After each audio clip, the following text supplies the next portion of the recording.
대한민국 교회 대부분의 교회들이 11월 셋째 주일을 추수감사절로 보냅니다.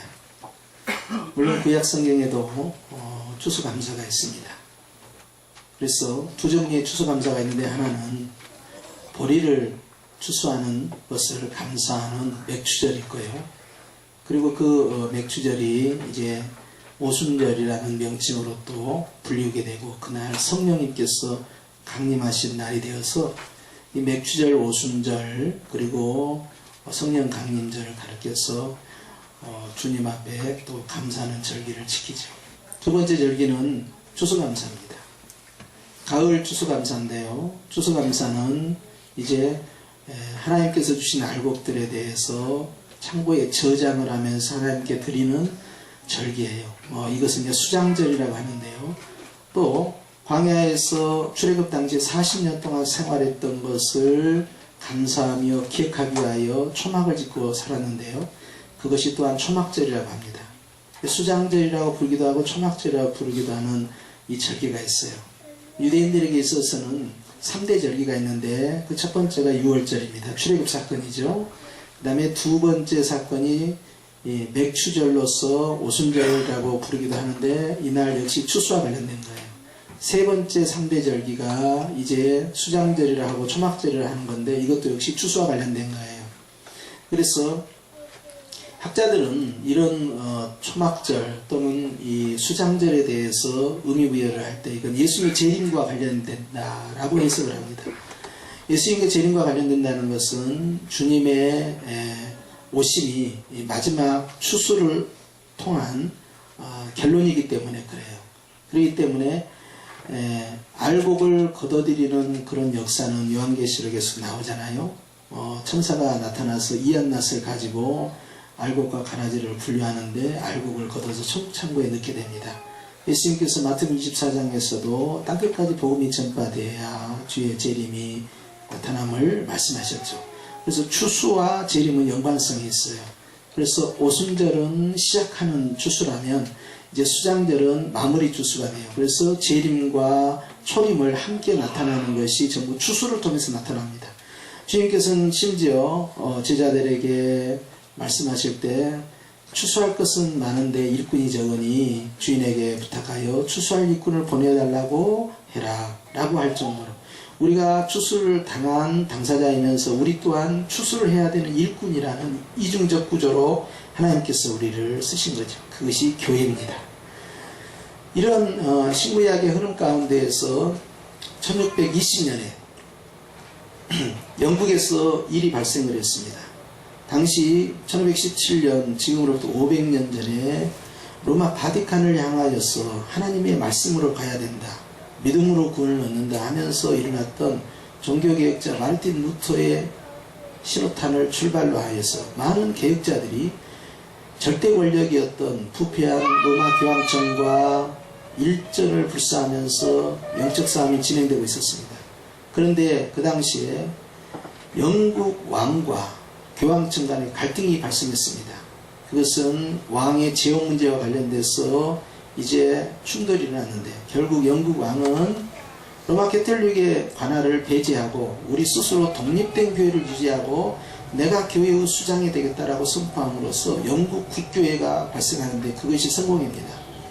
그럴 때 영국 성공회는 국교화시키면서 기존에 가지고 있는 교리나 예배 문화 체계 자체가 전부 로마 가톨릭이고 정치 지배구조에 있어서만 독립을 선언했기 때문에 개혁파 교회하고 충돌이 일어날 수밖에 없었습니다. 그래서 개혁주의 교회와 이제 영국 교회와 갈등이 시작되고 핍박이 시작됐습니다. 영국에 더 이상 존재할 수 없었던 개혁파 교회들은 결국 종교의 자유를 찾아서 어디론가 이동을 해야 됐습니다. 많은 사람들이 환한 네덜란드로 갔는데요. 그 중에서 1620년 영국에서 102명에 해당되는 청교도가 배를 타고 새로운 미지의 세계를 향하여 항해를 시작합니다. 약 66일간의 긴 항해를 통했어요. 그들이 도착한 곳이 바로 자기들이 처음 가본 신대륙 아메리카였습니다.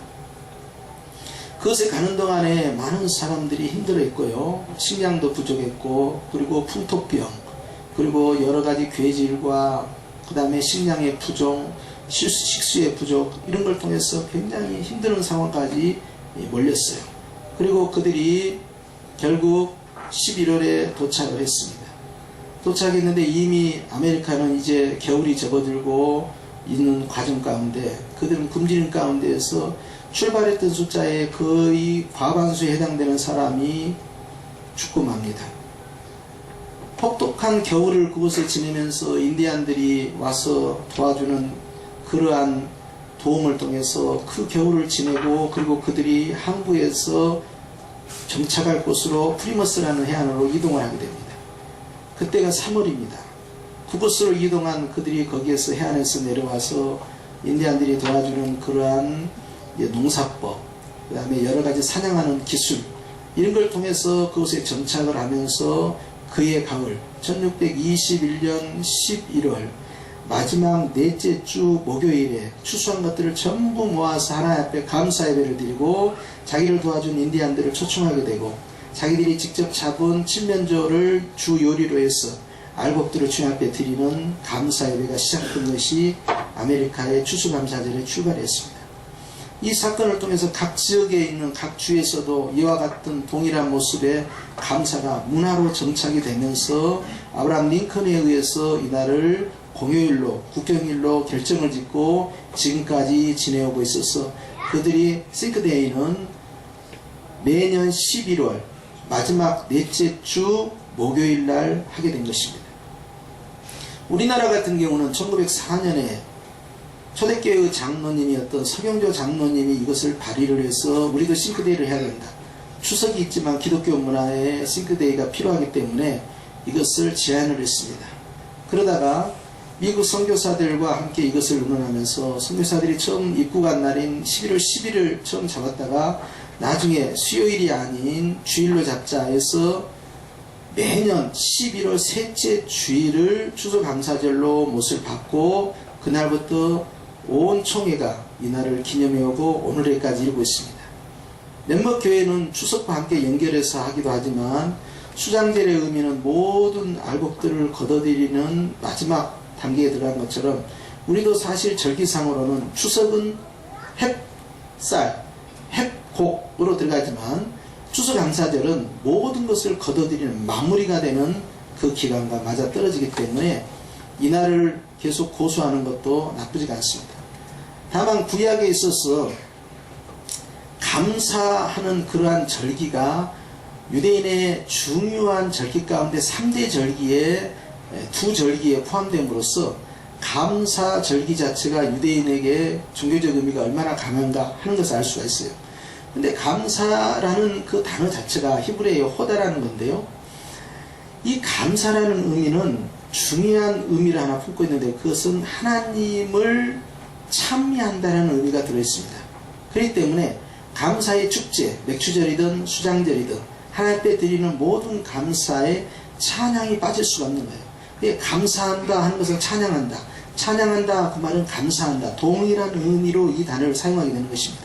그렇기 때문에 우리가 이 추수감사를 통해서 이제 2부 순서에 찬양으로 하는 경광을 돌리는 것은 지극히 정상적인 감사 축제의 패턴이에요.